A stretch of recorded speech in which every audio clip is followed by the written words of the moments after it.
বন্ধুরা, আজকে বানাবো এই গরমের দিনের খুব সুন্দর একটা ডিলিশিয়াস খাবার। সেটা হচ্ছে ম্যাঙ্গো পুডিং। তার জন্য প্রথমে আমি আমের টুকরোগুলোকে টুকরো করে কেটে নিয়ে মিক্সিং জারের মধ্যে দিয়ে দিলাম।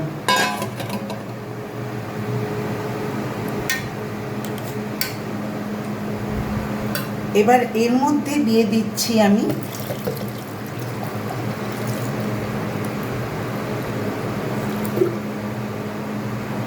2 কাপ মতন জল দিয়ে এটা আমি ব্লেন্ড করে নেব। দেখুন কি সুন্দরভাবে ম্যাঙ্গোটা, আমগুলো কি সুন্দরভাবে ব্লেন্ড করা হয়ে গেছে।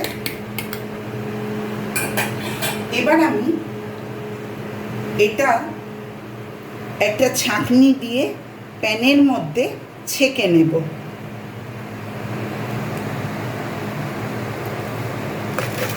এবার এই ম্যাঙ্গো পাল্পটার মধ্যে দিয়ে দেব পরিমাণ মতো চিনি। ঠান্ডা অবস্থাতেই এটা দিতে হবে।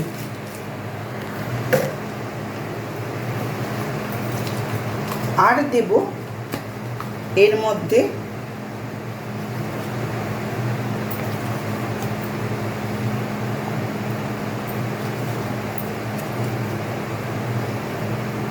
তিন চামচ কর্নফ্লাওয়ার।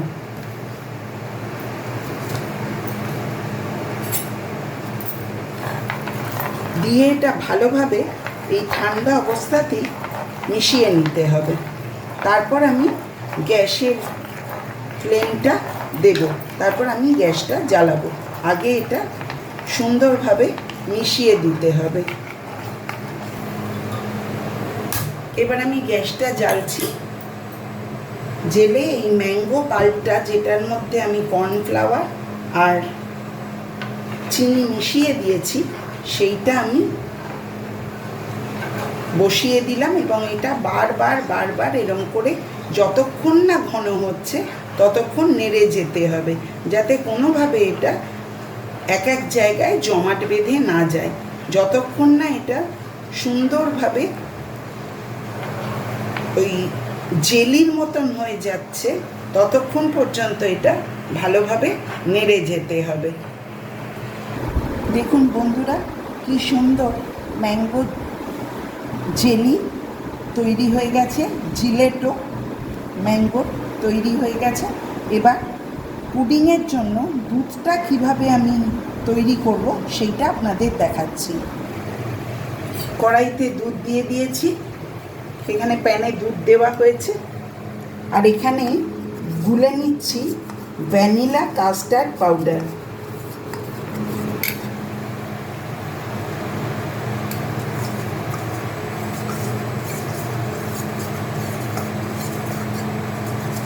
দুধটা ফুটে উঠেছে।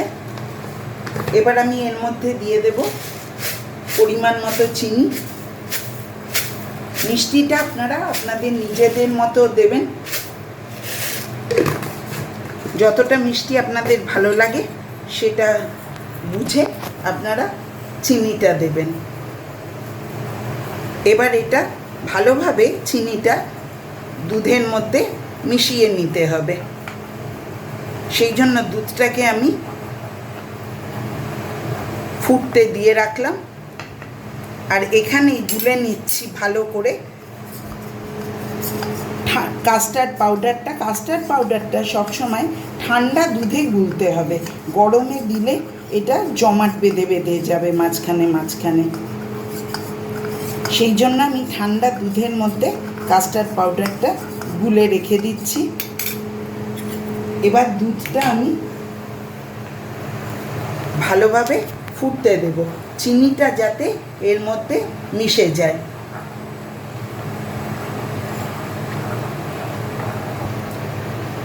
এখানে চিনিটা দুধের সাথে একদম ভালোভাবে মিশে গেছে।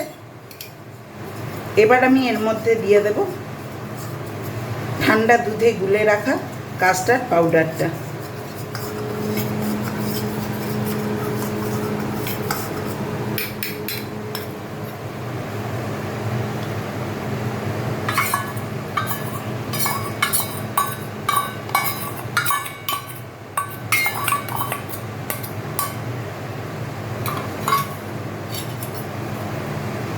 এবার এটা খুব ভালো করে নেড়ে নিতে হবে।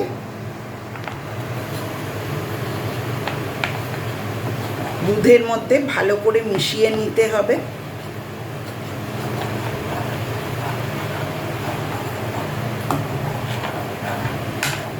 দেখুন কি সুন্দর ঘন হয়ে গেল। এবার আমি গ্যাসটা বন্ধ করে দেব। এবার যেটাতে আমি এই জায়গাটাতে আমি পুডিংটা জমতে দেব, সেই জন্য এটাতে মাখন ব্রাশ করে নেব, তারপর আপনাদের দেখাচ্ছি। এবার এই পাত্রের মধ্যে এই যে ম্যাঙ্গো জিলেটোগুলো আমি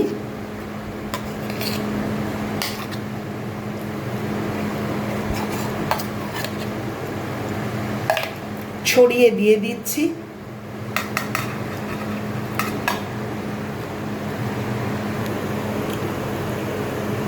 দেখুন কি সুন্দরভাবে জিলেটোগুলো সাজিয়ে দেওয়া হয়ে গেছে। এবার আমি কাস্টার্ড পাউডার দিয়ে যে দুধের মিশ্রণটা বানিয়েছি সেটা এর মধ্যে দিয়ে দেব।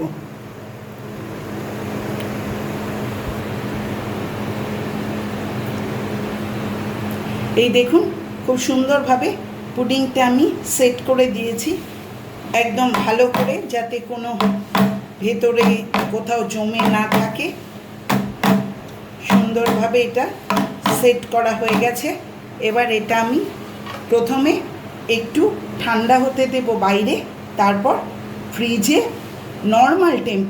নর্মাল ফ্রিজে, ডিপ ফ্রিজে নয়, এটা সারা রাত হোল নাইট রেখে দেব। তারপর দেখাবো আপনাদের পরে যে কীরকম হয়েছে ব্যাপারটা, কীরকম জিনিসটা দেখতে হয়েছে। এখনকার মতন এই পর্যন্তই। সবাই সুস্থ থাকবেন, ভালো থাকবেন। আমার পেজ, আমার চ্যানেল লাইক করুন, শেয়ার করুন এবং সাবস্ক্রাইব করুন। ভালো লাগলে আরও অনেক নতুন নতুন রান্না দেখতে পাবেন।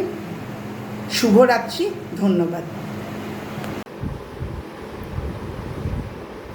ম্যাঙ্গো পুডিং আমাদের রেডি, ফ্রিজে ছিল এটা। এবার আমি এটাকে ডিমোল্ড করব, মানে এটা থেকে বের করে নেব। এই যে পুডিং একদম রেডি। এবার এটা জাস্ট কেটে সার্ভ করার জন্য রেডি করতে হবে।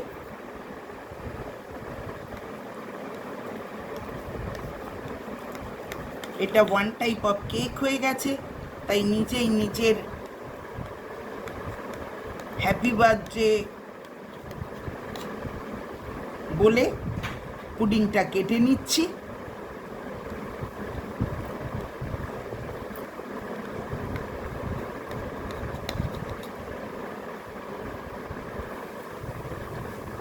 এবার পুডিংটা পিস করে করে কেটে নিই। আপনাদের যদি আমার রান্না ভালো লাগে তাহলে আমার চ্যানেল বেশি বেশি করে লাইক করুন, শেয়ার করুন এবং সাবস্ক্রাইব করুন।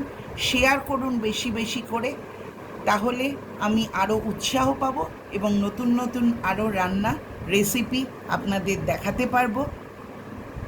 আপনারা আমায় উৎসাহ দিন। সবাই ভালো থাকুন, সুস্থ থাকুন।